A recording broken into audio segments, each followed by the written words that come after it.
Hello, everybody, and welcome back to SuppTalk Radio. As always, I'm excited for today. My first guest is no stranger to SuppTalk. He is a marketing wizard, TikTok famous, and also the man behind Paw Power Nutrition. And I have to say that slow, otherwise it's a freaking tongue twister. Once again, Eric Schwartz, welcome back. Happy to be here. Appreciate it. And doubly excited for the other gentleman today. He is your 2008 light heavyweight and overall Masters champ. I've been following him since the 90s. He probably brought Shred, to the stage and kind of coined Shred. But enough of that. Allow me to introduce Vinny Galanti. Vinny, welcome. Thank you, Sean. I appreciate being here. And both you guys are coming from New Jersey. How'd you guys make out with the snow the other day? It wasn't bad. We're kind of used to it. Just another dusting? Yeah, everybody panics. They run to the store and they start filling up on stuff. And literally an hour after it snows, the roads are clear. I mean, they do a great job here. So it's silly. Yes. I have a Jeep, so I don't care. But the roads are clear like an hour after it snows. It wasn't bad at all. So, Vinny, for people that don't know you, okay, what got you into bodybuilding? Were you an athlete? Were you a skinny kid trying to bulk up? Kind of what got the bug? We're going back many years. It was the early 80s, and my dad brought home a weight set. I loved it, fell in love with it. The old-fashioned sand weight set with the little red collars and the metal knob. My next door neighbor was the uncle to Billy, who owned Billy's Gym in Vaillant, New Jersey. And back in I think it was 84, 83, I think I went there for the first time. And it was a lot different today. There were different rules. I think there was like a Monday, Wednesday, Friday split. And men went to the gym Monday, Wednesday, and Friday. And the women went Tuesdays and Thursdays. Wow. And Saturdays it was co-ed, and Sundays the gym was closed. It was kind of way different, right? And so I had to lie and tell them I was 18 years old to get in when I was only 16. And the second I walked in, smelled the rubber floor and the metal weights, I was hooked for life. That was it. And I've been very fortunate. As a teenager, I won my weight class in the teenage New Jersey, and I took second in teenage USA and had a career in the nationals, I won 4 national titles, turned pro in 2008 after 16 years of trying. Which is crazy, because if it was today's rules, you would have turned pro much earlier than that. I think I would have turned pro probably 3 times. If the rules were that if you could lose, I hate to say it that way, but yeah. Just for the people that don't know or don't follow closely, in bodybuilding nowadays, you can take second in your class and get a pro card. Yeah, you could not do that when Vinny. What we're talking about when Vinny competed, he had to win his class, and a lot of like nationals, you had to win your overall, right? Yeah. Like in the USA, I won my class, and they didn't have like a top 2 or top 3. But before the finals were over, they actually called me and Chris Cormier into the center. Cool. And that was one of my highlights. And me as a middleweight getting on stage with Chris.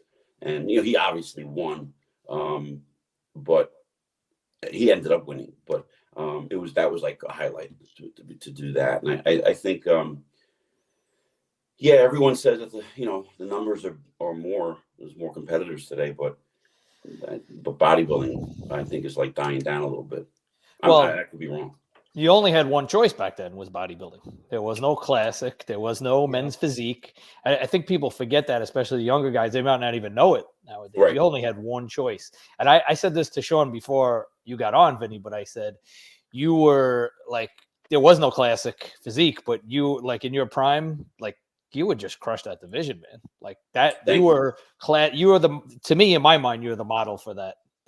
And trust me, I would love to do it. I would love to do the classic, but I get in shape now at 190 pounds, and the cutoff is 185.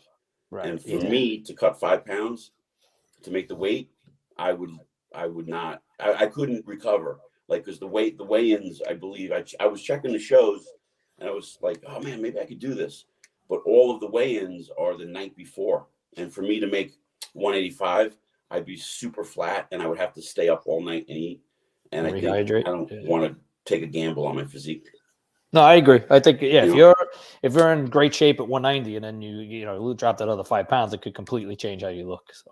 Oh, 100%. Yeah, 100%. I think that if it were a local show or a national show where the weigh-ins were like 2 days before, I would entertain the idea if I wasn't a pro. But I couldn't do it as a pro. I would never make the weight. Vinny, do you think they're giving out too many pro cards? I mean, again, as you mentioned, back in the USA's, I don't know if it's what it is now, but back in the day, it was overall and like heavyweight got their pro card, right? In the USA's or no? In the USA, the overall only received their pro card, earned their pro card. And that night you had the women, the men, I think fitness, and I think there was another division, I can't remember. There was only 4 people who turned pro in the USA. Yep. And now there's 100, over hundreds, in all of the national shows. Do I think they're giving? Well, first off, I don't want to say they're giving pro cards away. Anyone who receives a pro card, I want to make this clear. I am old school, but times change. It's a business, and you have to adapt.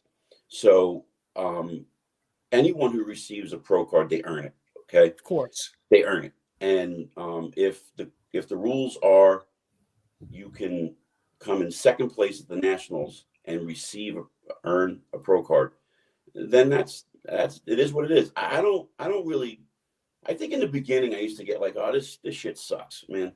But you have to look at it as a business, and you have to roll with the times. I'm older now, and I've run my own business for many years, and if you don't adapt, you become a dinosaur and you die. So it's a business, and they have to roll with what's new today. Social media is booming, and that's a whole nother topic. I think it's killing the sport, and it's building the sport at the same time. Yep. So agree to disagree. When I was a big fan of the 90s, I still am, but my sweet spot was the 90s. And it was very common back in those days to see, I'm going to say, the top tiers competing multiple times. You'd see like 4 or 5 times a year, the Flex Wheelers, the Kevin Lavronis, the Sean Rays, the Milo Sarchev, doing the Arnolds, doing the O's, but then doing the independent shows. And now you only see the true top tier doing maybe one show a year. So I'm wondering if that's why more pro cards are being given out to give people more chances. I don't know if I'm making explaining that correctly or not.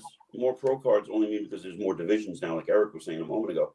And so in the 90s, you didn't have a classic division. You just had bodybuilding. You didn't have a 212 division. So there's an opportunity for every type of physique now.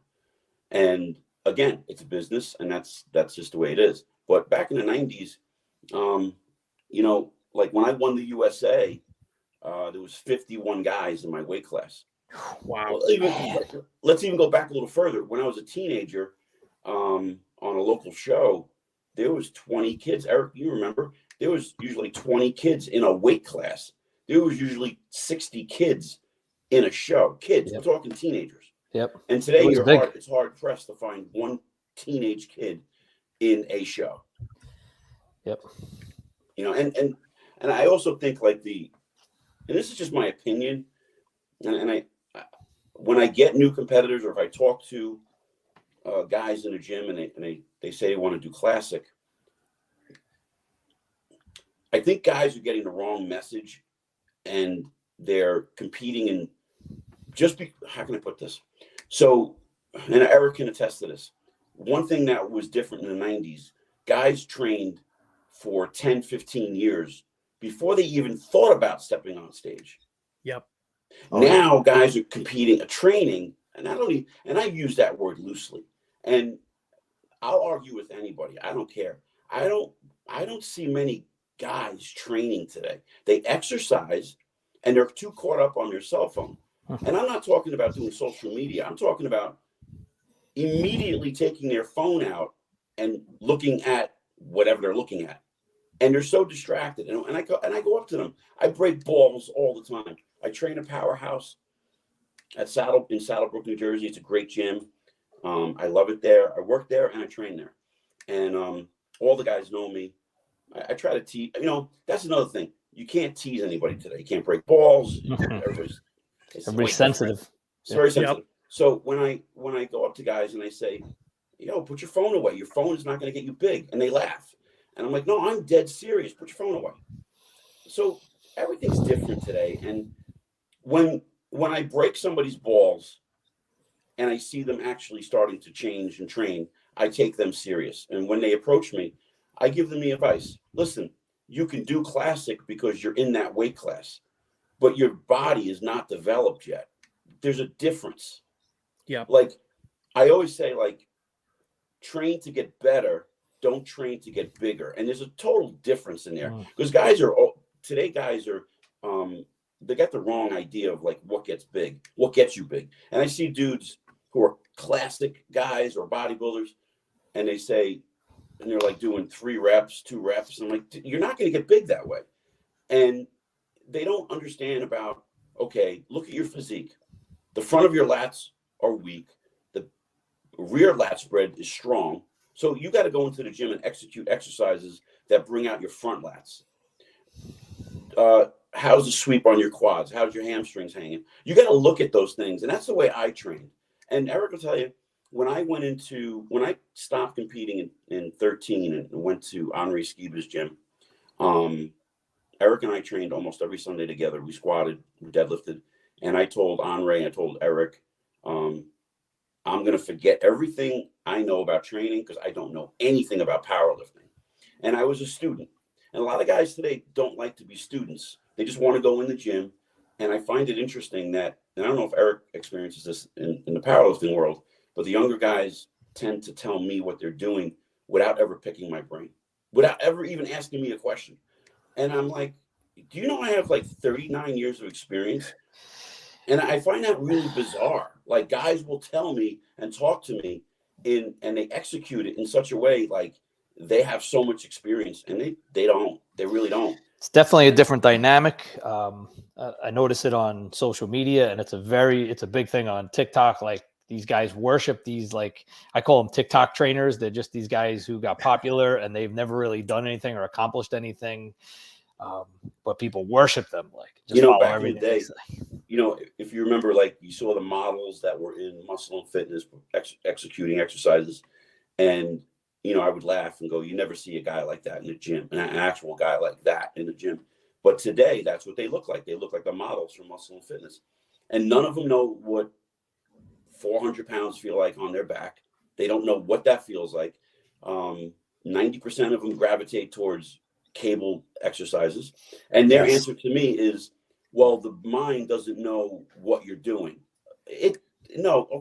Technically no, but it builds a different foundation when you're picking up. Even if listen, weight and strength is relevant, right? Everybody's strengths and weaknesses are different. So I was never a big bench presser. If I benched 185 was what I benched, but when I did it balls out. And today it's a little different for me because I have the shoulder surgeries that I came back from. But you have to build a foundation, and you're not building a foundation doing cable crossovers and pec deck and fly machines. I mean, I know I sound like I'm contradicting myself, but don't do 2 or 3 reps. But I'm also saying you got to handle like 70s, 80s, 90s, whatever you can handle in an 8 to 12 rep range with dumbbells and barbells and all the compound stuff. Because I think I'm going back to what I was saying before about the guys are confused. When I think about classic, let me tell you, Frank Zane busted his ass with doing all the compound movements, and he's like the epitome of classic, right? So that guy, if you go and search for any of the stuff that he's done, Frank Zane, he bench squatted and deadlifted, and he did powerlifting, and that was the core of his training for years before he even got into bodybuilding. And the guys see the end result of Frank Zane, but I'll just say it, guys today don't have a set of balls to do what the guys used to do, what I used to do, and it's frustrating. I think it's just patience too. It's the generation. They want it here. They want it now. And I might be completely wrong. We sound like three grizzled veterans here on the call. But I think, let's face it, training was predominantly, and I'll use the word supplementation was kind of icing on the cake to a point. And I think sometimes the supplementation is coming in too quick before building that foundation. Oh, 100%. 100%. I mean, I remember, I don't think the conversation of steroids was even talked about when I was at Henri's, when I was at Skiba's gym. When I powerlifted, nobody ever brought the topic up. We just trained. That was it. And then back in the 90s, the early 2000s, yeah, there was a sub. I mean, listen, you had your kamikazes. I'm not going to tell you there wasn't any idiots back in the day. Were there guys that just went off the rail? Absolutely. Wow. And they blew their load early, and you never heard from them again. And I know, we're learning about people's deaths today because we have social media, and there's certain people talking about it as if it's some phenom, right? This phenomenal thing is happening. It's not. Guys have been dying for years, which is not talked about because we didn't have social media. I could name 10 people, which I don't want to name because I don't want to do that, but I know people that I've trained with back in the 90s that are dead from the overuse of stuff, and it didn't make news because we didn't have any way to distribute that news. But now you have social media, and everybody's in an uproar about how many people are dying. It's not. This is not new. It's not new at all. That's a good. I shouldn't say good. It's a bad segue, but it's a segue because let's talk about what just happened the other day with Boston Lloyd. Yeah. So sad. It's sad. I want to. I'm sorry. No, I want to say this very respectfully. It's totally tragic. This kid's 29 years old. He had a baby. He's got a wife, and I feel for them. And I don't want this to come off the wrong way, but this is something you could see happening from a million miles away. I mean, he was completely reckless. He bragged and boasted about being reckless. I don't see how there was any other outcome except we just didn't know when or how it was going to happen. I'm kind of surprised myself that it happened at 29 years old, but not surprised that it happened at all. Yeah. And I hope it's a cautionary tale because what makes me nervous about it is there was a lot of people that put this guy on a pedestal. Yeah. People called him a celebrity, and some people hired him as a coach. And it just blows my mind that people would do that. Yeah, that's the way our sport is. It's scary. Yes, people want to see home runs. They don't want to see doubles and triples. And, it's just bizarre to me. My condolences to his family, his wife, his child. But, there's going to be another Boston Lloyd. There's going to be all the other people that have passed away the same. When is it going to end? I don't know if it does, if it doesn't. I don't know. But also, I don't know if you guys heard, but Antoine Vaillant put up a video that he has some heart issues. Oh. Well, that's okay. That's horrible. Well, why does everybody need to put up their health shit up? I mean, it's the day and age we live in now. It's social media. It's the day and age. I put up my story about my shoulder surgeries to inspire people to get out of a rut they're in, right? This year, I'm just going to say this year alone, I broke my hand and I dislocated it. I didn't go put it up on social media for attention. I just find it so stupid. I don't know. And if I had a heart attack, Eric, I'm going to text you personally. I'm not going to put it up on social media. Yeah. I'm not doing it. It's I understand where it's come from. And you got to understand a guy like Antoine grew up on social media, and that's what you do. You document your life. It's the day and age. I just hope that he, does the right thing and is smart about this. So the scary part was he was talking about he still wants to compete, and that's makes me nervous. Yeah. Hey, listen, I'm going to be 55 years old April 18th, and who knows? I could drop dead. My family history of heart disease runs deep, and but for the last 5 years, I've been seeing a cardiologist. I get a stress test. Yeah, I'm the old guy now. I got to do it, right? Good. But I do it so I can make sure everything is running smoothly. I know naturally what my numbers are, and I know that what ranges I need to be in, because I have a great cardiologist, and I think more people, everyone talks about getting blood work done. That's just icing on the cake. The blood work is just icing on the cake. Someone recommended that I start going to get a calcium score test. That's what Antoine got. That's exactly what happened. And it did not come out good. The result was What was his number? He was in the 1% percentile, which meant that he's like the 1%, like worse, like 99% of people are fine, and his was in the 1%, which is not good. Oh. Yeah, I mean, I get monitored. I get my calcium score test every other year now. I do it. I pay out of pocket because I just want to make sure everything's good. But again, I might drop dead after this video is over, and you don't know. We hope not, but you don't have any warning signs, right? Like you could look back at Dallas McCarver. He had warning signs. Remember, he had issues he collapsed at a bodybuilding show in Australia. Like that should have been the time. Hey, let me stop. Life is more important than competing. Now I feel like Antoine's at that place too, at that fork in the road. Some of these guys get warning signs. I remember, I'll tell you a funny story. I don't know if I think it was 1997. Did Kevin Levrone take second place in 1997 in the Olympia? I think. He did take second. I don't remember the exact year. I think it was 97. Very possible, yeah. So we're both, I'm in the lobby of the hotel for the Southern States.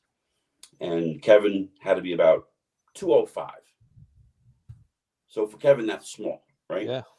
And we're talking, and I'm thinking he's emceeing the contest. That's what I'm thinking he's there for. Next night, go backstage. He's oiling up. I'm oiling up. I'm like, whoa, you're guest posing? In my head, I'm like, you're guest posing. So he does his thing, and he's 11 weeks out from the Olympia. And the next thing I know, he's 240 on stage, and I think he's taken second to Dorian Yates. Yep. And we had a long discussion about guys are too caught up, and once the foundation is built, and guys are too caught up in thinking they need to be on gear all the time. And I followed his footsteps, and I don't even entertain the idea until it's contest time. And I think that's why I have longevity in the sport, and I'm healthy. And again, I might after this video, I might drop dead later. Stop saying. Who knows? Anything can happen. But Vinny, in the off season, like how big did you really get? I mean, you were never one of these bodybuilders that would put on 80 pounds of fat just to try to put on 5 pounds of muscle. Oh, well, no, I tried. It just never happened. My body would never allow me to get big. I have a fast metabolism even to this day. My metabolism is a lot faster than the average, 55-year-old guy. Did I try and want to be as big as Arnold? I think we all did. But I quickly realized that my physique lends itself more towards anywhere between a mixture of, like, back in the day when I was a kid, I realized I'm more of a Mike Menser, Frank Zane combo. That's where I'm at. I have mass, but I have the lines, but I'm not a big guy at all. And I have my shoulder to my. So this is how I think. I think strategy, and I don't know if guys. But this is stuff that I learned from guys back in the 80s and 90s. So my natural competitive, my best is a light heavyweight. Now I'm a professional now, so I don't go into a weight class. But that weight group for me, 190, 194. That's my sweet spot. Yep. My shoulder to fingertips are very low. My shoulder length to my fingertips are very long. My hips to my ankles are very long. So I appear a lot taller on stage. And so, going into the Masters Pittsburgh Pro in 2019, and I look at the pictures against Jeff Williams and all the other guys who were taller than me, I didn't look shorter than them because of the illusion. But when I stand next to shorter guys in the 212 class, you then can see that I don't have that kind of mass. I could never kind of put that mass. I can't put that mass on. So, sorry. So I'm 5'6.5" is what I'm saying. I'm a short guy, but I appear tall on stage. But back to the health thing, right? That really works in your favor, Vinny, because I think, and I mean, it's not a surprise, but one of the biggest issues, aside from the drugs, is the weight that these guys walk around. When they walk around at 300 pounds, that puts so much stress on your heart, whether it's muscle or fat.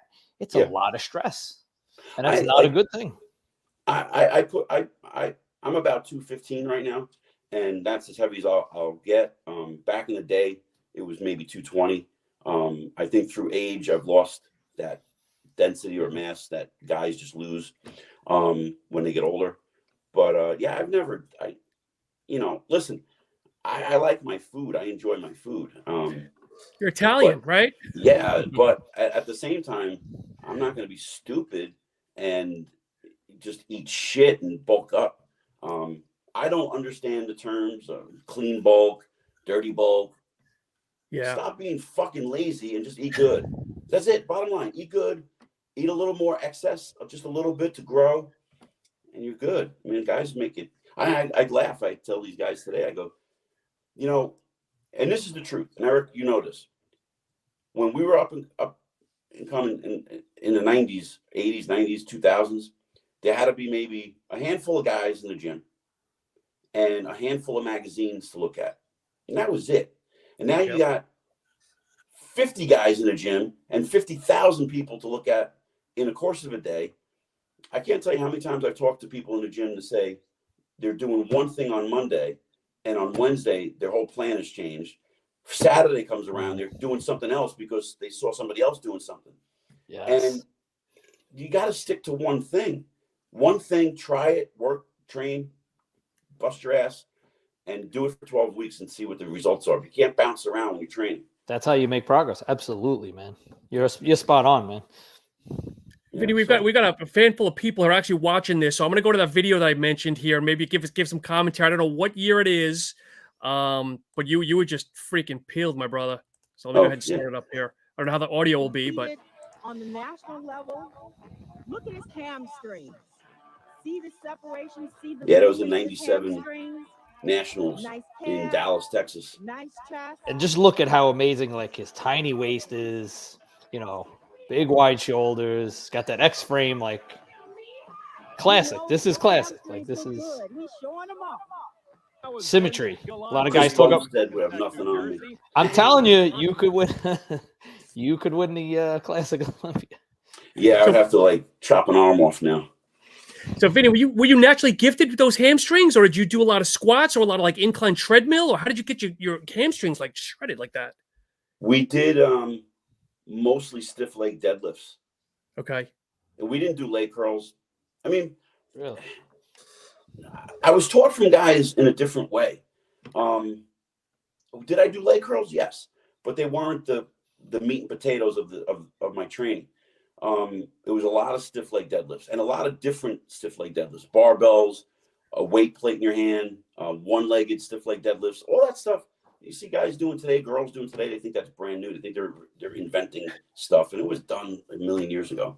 But there was one exercise that I did, my first encounter of a coach, if you will. And here's another thing. So picture this. So 1989, I'm training for the Suburban Bodybuilding Championships, which today they just changed the name when John Kemper, our chairman, passed away, to the John Kemper Classic. So it used to be called the Suburban, and they would give out the Beast of the East trophy. So that's another topic. Gus Salerno was the NPC chairman back in the 80s. And now this is a whole Jersey thing, right? So Gus is the chairman. He takes a liking to me. He shows me how to train legs. And one of the exercises was just basically squatting down on one side of a bench and hopping over, keep hopping back and forth, and then immediately going to the hack squat, and then immediately going to the stiff leg deadlift.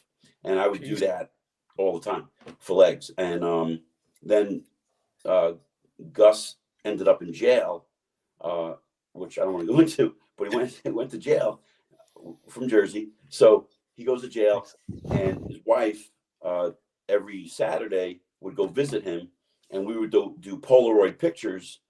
And then he would give me a brand new diet for Monday. So I never saw the guy, couldn't talk to him. I couldn't ask any questions. Can you imagine that today? Can you imagine somebody having a coach that they couldn't talk to? It wasn't even my coach. He just took a liking to me and just said, hey, do this, this, and this. And I did it. And I won the overall. Real simple, cut and dry. And it was just like no stress. So much stress today. I tell people, like, you're putting too much stress on yourself. Hey, Vin, real quick, back then, what was your training split like? And the reason why I want to ask this, right now there's a lot of controversy with the young guys. Everybody's doing push-pull legs. And they call, like, what we would do back in the day was a different body part on each day. They call that the bro split now. And when I started, the first day I was taught do shoulders and arms on one day, chest and back on another day, and then legs on another day. So what was your, like, basic split like back then? I think in the beginning I overtrained. I remember right after the 89 Suburban, up until that point, I was training, I was training push-pull. That's what I was taught. Chest, shoulders. So it was a chest workout with a couple of pressing movements and side lateral movements and triceps. And so that's what today is, yeah. And when I did back, I would do rear delts and legs on a separate day. Yeah, that's exactly what they're doing now. And I did it Monday, Tuesday, Wednesday, Thursday, Friday, Saturday, Sunday off. So that was, I think I still grew and I got good results from it. When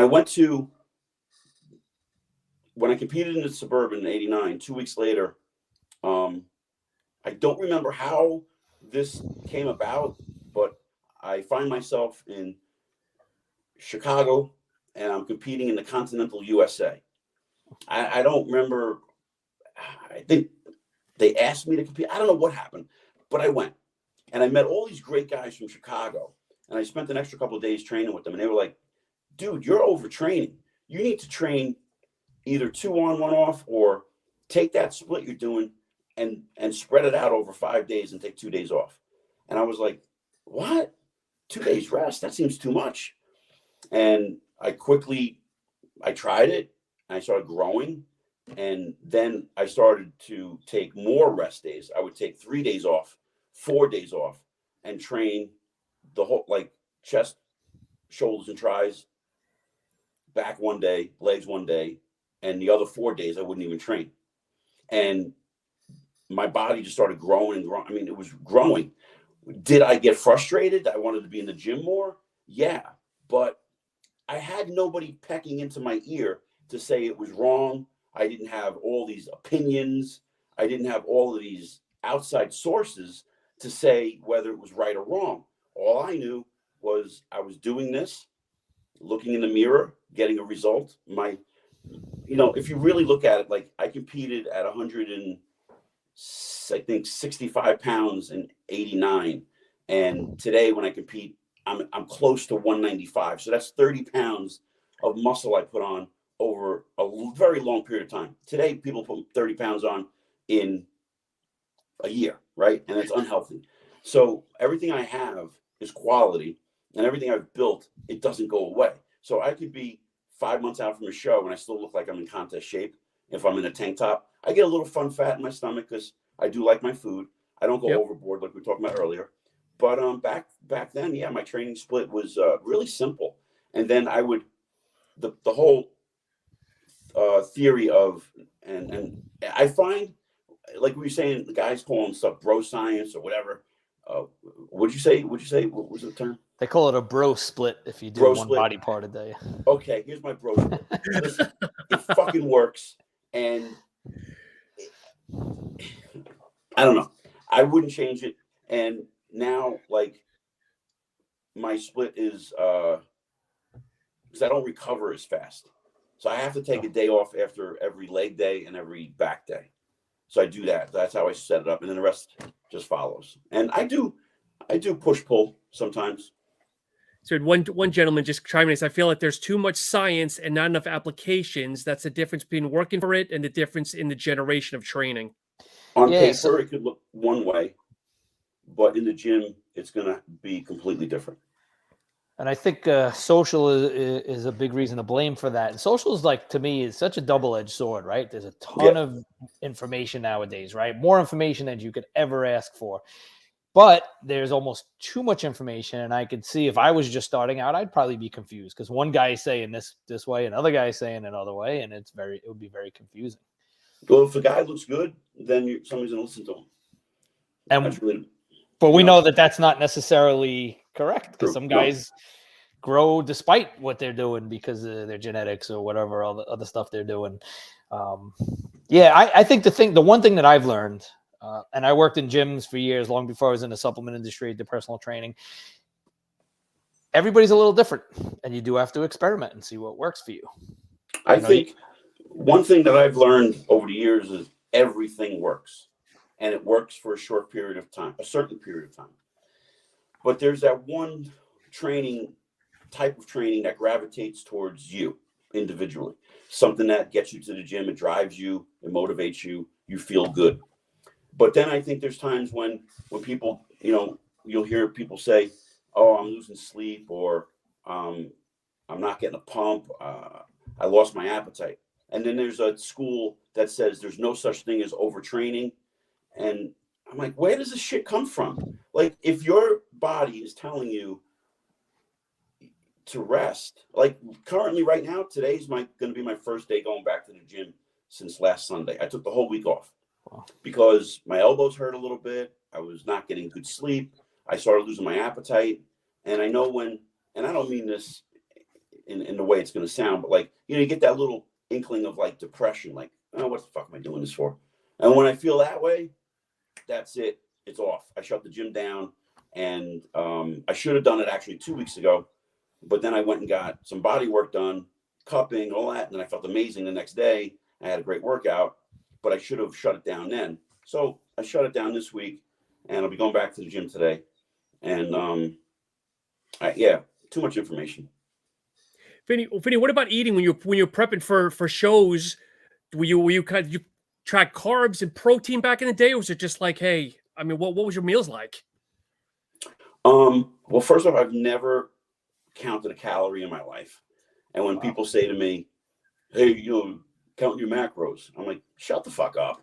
Like, shut up. Like, macro shit. Come on. That's a big thing. So I know that for me, 6 ounces, maybe 7 ounces of protein is my sweet spot. It's been that way for more than 30 years. If I eat more than that, I get constipation. My stomach bothers me. Okay. So that's another thing where guys don't pay attention to their own bodies, and they listen too much shit from other information of people that are posting stuff that you got to eat this amount or count this calorie or whatever. And I know that my body has changed since I'm older now with the need for carbohydrates. On paper, it says guys in their 50s can't process carbohydrates that well. But for me, when I would try to do low carb diets, I get very stringy and flat. I could bring my carbs all the way up as high as 400 grams, and I'm still dieting. So So then everybody has to find their own way of doing things. I got a question for you, Vince. So if you're not tracking macros, right? Right. But as the diet progresses and as you get closer and you're not losing fat, you have to drop calories. So you're just eyeballing it? You're just eyeballing your servings? No. So what I do is I rotate my carbs. I rotate. Okay. So carb cycle, like? Yeah. So I would usually start a prep, which I'm already in prep right now, in a sense, where I know I have a baseline of carbs I'm eating. There's no more cheating. The bad stuff out, no more. So I on purpose eat a refeed meal every Wednesday night and every Saturday night. And then Sundays I eat whatever I want. And I do that all year long. That's how I get through it. Wednesdays are out, Saturday nights are out, and I start cleaning it up. My baseline of carbs is around 425. And when I start to rotate, I'll bring my carbs as low as 100 grams for 2 days, which will be Monday and Tuesday. And then I bring them up to 350. Wow. And then bring it up to about maybe 425 on Sunday. And then I just watch the body fat start coming off. And when it starts to stop, I lower the carbs again.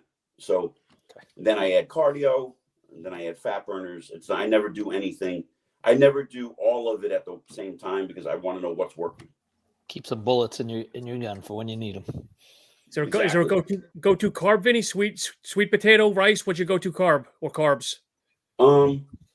So white rice, roasted potatoes, cream of rice, and the only way I can get fish down is by mushing it up with mashed sweet potatoes. So I take my cod and I mush it together with sweet potatoes, add a little sea salt and pepper, and I can eat it. Because sounds kind of gross. It's separately they're gross. Together, it's like an amazing combination. And I don't know, anybody out there listening, try it. It looks disgusting and it smells disgusting, but it's edible. As long as you're not putting your chicken breasts in the blender and drinking them, I think that's the absolute worst. I know guys who do that. I've done it.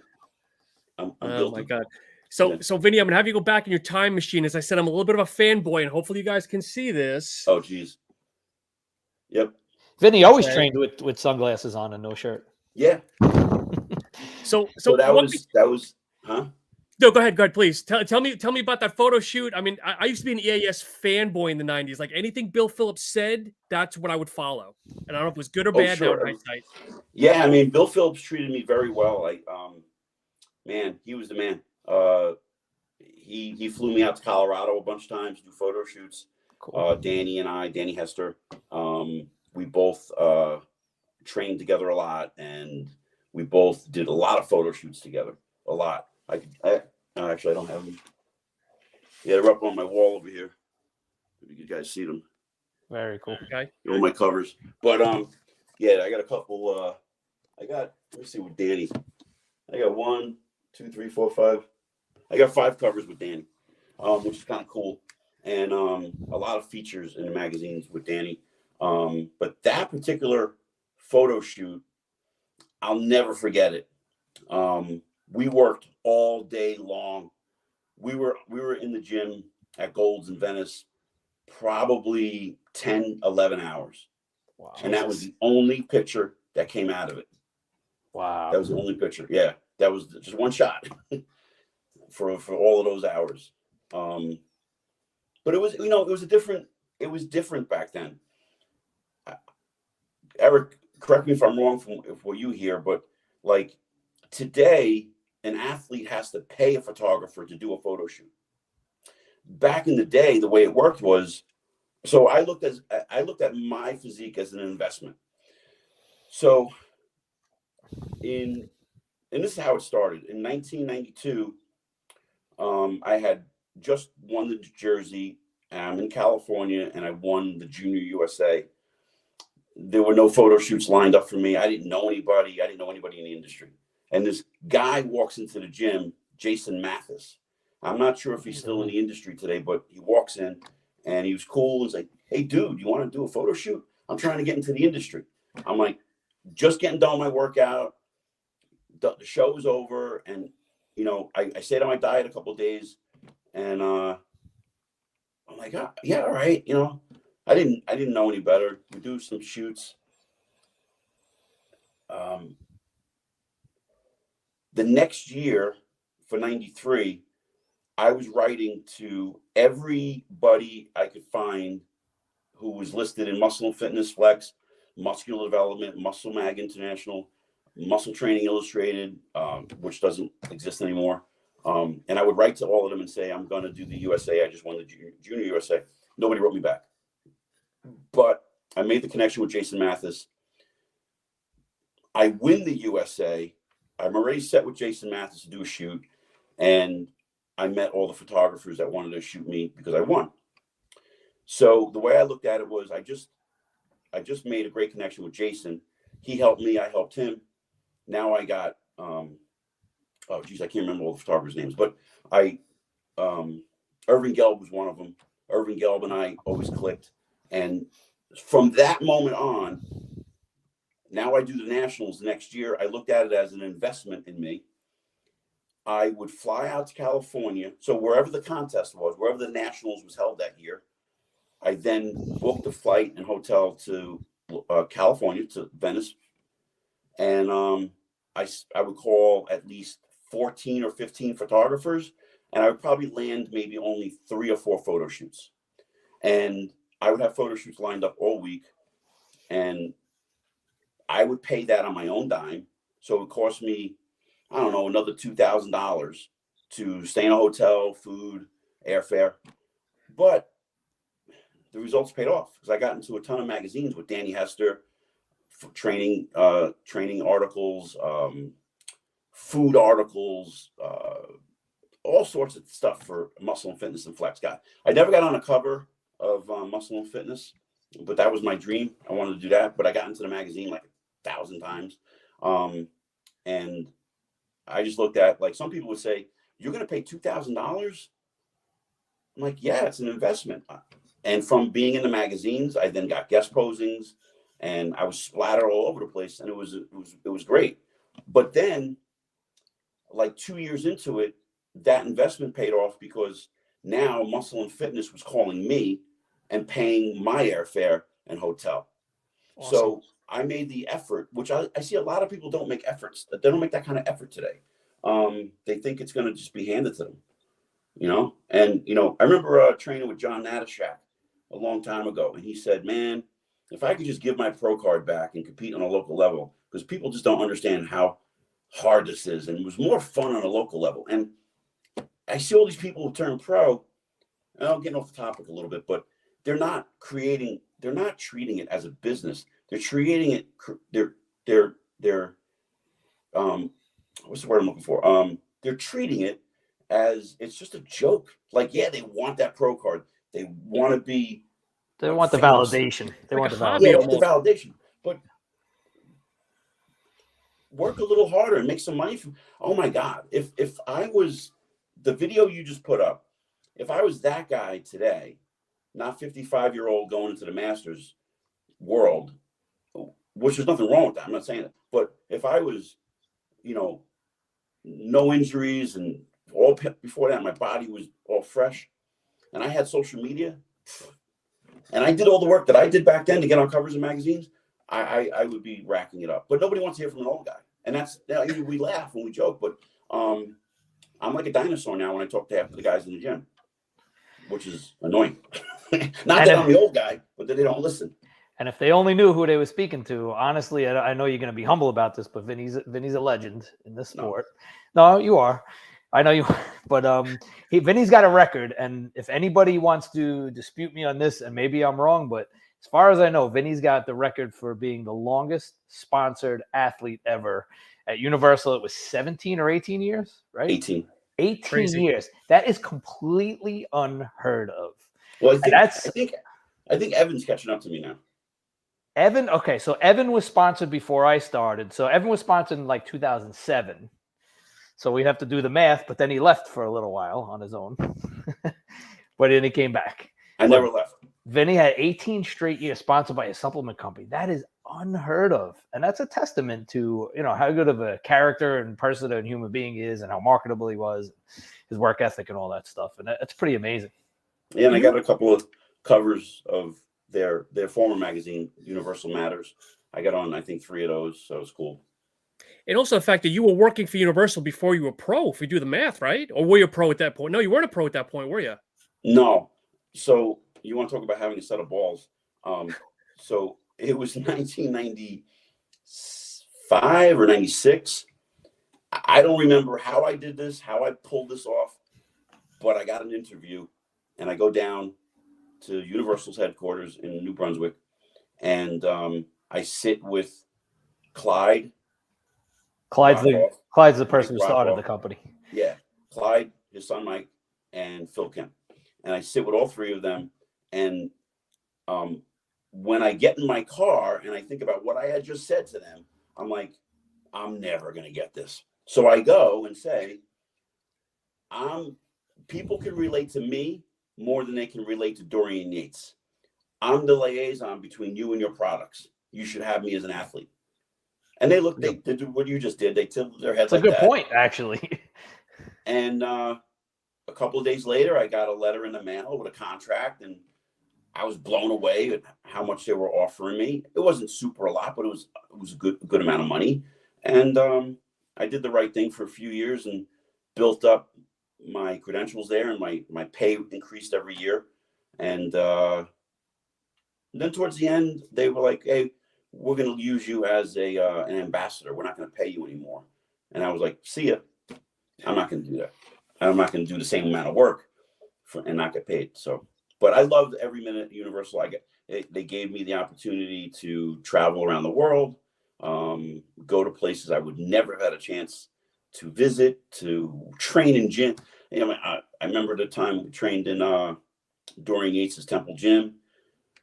Amazing. We did a tour of Poland, and we were training in old bomb shelters that used to be a bomb shelter. Wow.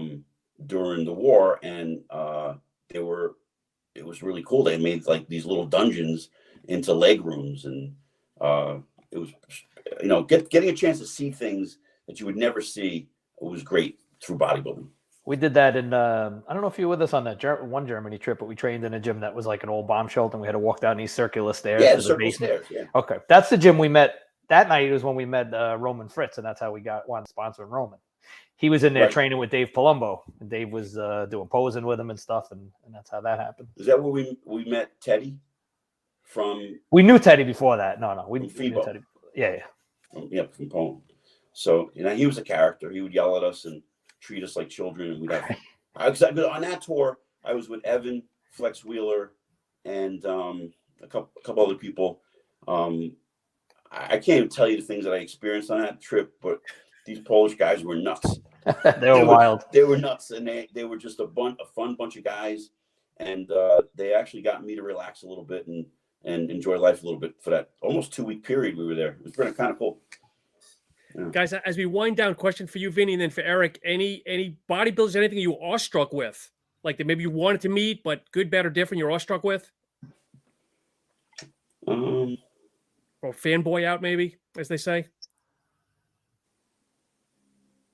Well, you know, I think Arnold, like the first time I met Arnold.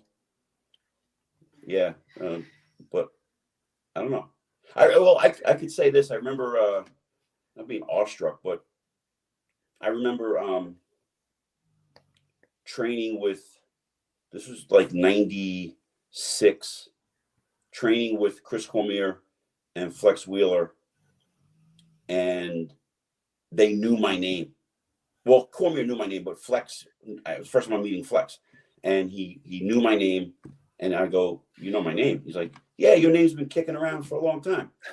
And I'm like, "It is?" I'm like, and I didn't understand, like, this is cool. So yeah, Flex Wheeler know my name. That was kind of cool. I have one that I fanboyed at, and it made me cross paths with Vinny before I even know who Vinny was. So I told him the story. Oh, you did? Okay, so it's 1991, and I told you, Sean, I only competed a handful of times. Yeah. But I lived in Staten Island, New York, and I told you I was a huge fan of Lee Haney. Like, he was my favorite. And he was coming to guest pose at a show in Staten Island called the Richmond County Classic. And I said, this is how crazy that I was a big of a fan, is that I decided to compete in that show just so I could guarantee that I'd get to meet him backstage. I figured if I was just a fan watching, I may not get to talk to him. But if I competed, I know I'd get to meet him backstage. So I did compete in that show. And I remember being backstage, and I remember Vinny back there posing. And Vinny was so far ahead of everybody at that local level that I thought he was another guest poser. I never in my mind thought he was competing in the show. I'm like, this guy's way ahead of everybody. I didn't know his name. I didn't know who you were. And he wound up winning the show. And but backstage, I was like, he can't be competing. It's got to be a guest poser. That was a great show. It was great cool. Times. Staten Island was a big hotbed for bodybuilding back then. Yeah. So did you meet Lee or no? Oh yeah. I got to meet Lee Haney back there. I got to talk to him, get some pictures with him. It was. I was awestruck. Yeah, it was cool. Oh wait, you know what? I do. So on the same note with Lee Haney, 3-4 years ago, I get on the elevator and there's Lee Haney, and he's like, "Hey, Vinny, how you doing?" And another one, like, he knows my name. This That's is amazing. so cool. So, and here I am, like, I'm like, you know, I'm over 50 at this time. And I'm like a kid in a candy store, like Lee Haney knows my name. That's really cool. And he said, here, step off the elevator. And we got off the elevator and we had a 30-minute discussion about what he was facing when he was training for his last Olympia against Dorian Yates. Wow. And how he dug deeper than ever and his training and his prep. And I got to hear firsthand from him what he actually went through. And that he said, if he had to do that year after year, he thought he would die. And he decided to retire, which was kind of cool. Yeah. That's amazing. That's awesome. Yeah. Yeah. Lee Haney was just a class act. He's a gentleman. Still is. Such a nice just guy. An awesome guy. You know, and I don't mean this in a negative or derogatory way. I don't know. The ages are the same. I just feel like the guys that in that era were gentlemen, were men. Like Lee, if you do picture Lee Labrada and Lee Haney acting the way some of these guys do today, you know, like can you picture them acting silly, immature, like the way they do things today? No, and they took their craft very seriously. They took their craft seriously, and I just don't see anybody stepping up to the plate. I would say Brandon Curry's the closest thing. Brandon Curry's the closest thing to that I could say acts like he respects his craft. Not to say the guys don't respect the craft, but there's just something about Brandon that stands out. Yeah. And I don't see that across the board. You know, I remember one time I was guest posing and Barry DeMay was guest posing, and he was a lunatic. He was the most funniest dude I ever met in my life. Really? Yeah, I met him once, and he was funny. He was probably one of the most funniest people I ever met. But those guys back then just seemed like different. I don't know, maybe because that's the era we grew up in, and we're taking more of that side, you know. But look, the guys today are awesome too, and you know, just to go back to what I was saying before, you know, there are guys today that train hard. There are young guys that train hard. I'm not saying they all don't. There are guys that really train hard. But I just wish there were more of them, you know, and I just wish there was just like, you know, I don't know about you, Eric, but sometimes I walk into the gym and I'll stop. If there's a young dude got 400 pounds on his back and he's squatting, I'm like, awesome. And that just inspires me, you know, it inspires me because you don't see that too often. And here I am, I'm struggling to train with 315 again. And, you know, like 315 seems like 500 to me today. And I never thought like, oh yeah, I hear these older guys talking back in the day say, oh, wait until you're my age, you know, weight's not going to be, you're not going to have the same strength. And now I'm that guy. And, you know, so I appreciate when I see a younger guy actually training balls out. And you don't see that too often. Yeah. I got a couple of guys under my belt that train hard, and I won't allow them to train any other way. I call them out. I have this one kid, Nick, he's 16 years old. Yeah, he just turned 17. And I got full permission from his mom to break his balls. And I break his balls every time he trains. And I tell him the exact truth. Last week I told him he was a fat fuck. I said, you've been eating too much shit. I said, you took the off season for granted. And, you know, if I don't talk to him that way, he's not going to do what he's got to do. Because I think these kids, like he's one for watching too much social media shit. And then he thinks like he can get slack and he can eat the shit he's eating. And, you know, he's like, oh, it's just a bulk. I'm like, no, you're fat. And they get misconstrued with the word bulk. And now you're fat. Now you're out of shape. So I do get a lot of guys that I can actually steer in the right direction, but I just wish there were more. So, Vinny, I'm going to share one comment that somebody put in here, and we'll kind of wrap up because I know some of us have some things to move on to here. But I don't know if you know Raul Quintana. Vinny is an excellent poser. I remember posing with him at one time, the Downtown Health and Fitness in Jersey City. That was one thing that many competitors need to improve today is posing routines. Sure, we talked about that on the last podcast. Yep, it's a thing of the past. Well, so here's my take on that. So on the local level, you have, I think, 60 or 70 seconds, maybe 60 seconds. We used to get 90 seconds. We used to get a minute and a half, and we used to have the ability to walk from the curtain to the center stage with a swagger, with some cockiness to us, where we were put on a show. We could get to the center stage, the music's already playing, you're in your routine, you're doing a badass routine. Today, with the time limit being so short, I tell guys, you got to start on the X on stage, or you're going to get how long it takes you to get to the center stage, that music is going to get cut out at the time. You're never going to see phenomenal posing anymore. You're just never going to see it. They don't take it serious. Will you see good posing? Maybe. But you're not going to see great posing routines. There's a difference. There's a complete difference. Transitions are Terrence Ruffin in the Olympia. I mean, amazing. I wish people would pose like him more often.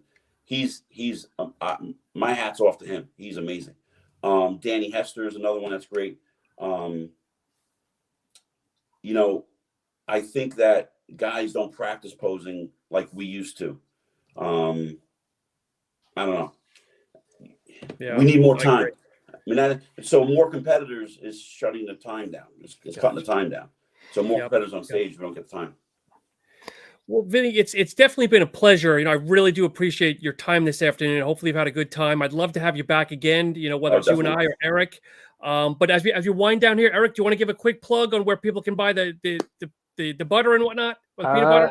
Yeah, if you guys want to check out, we're a small business trying to grow, pawpowernutrition.com if you want to check out our brand. If you have a dog. If you don't have a dog, it doesn't make sense. But and we donate a portion of our sales every month to a different dog rescue. Nice. And Vinny, where can people follow you or find you, my friend? Instagram, Vinnie Galante _. Perfect. Well, guys, again, I'm SuppTalk Radio. Thank you so much to Eric and Vinny, and enjoy the rest of your day. Thanks, guys.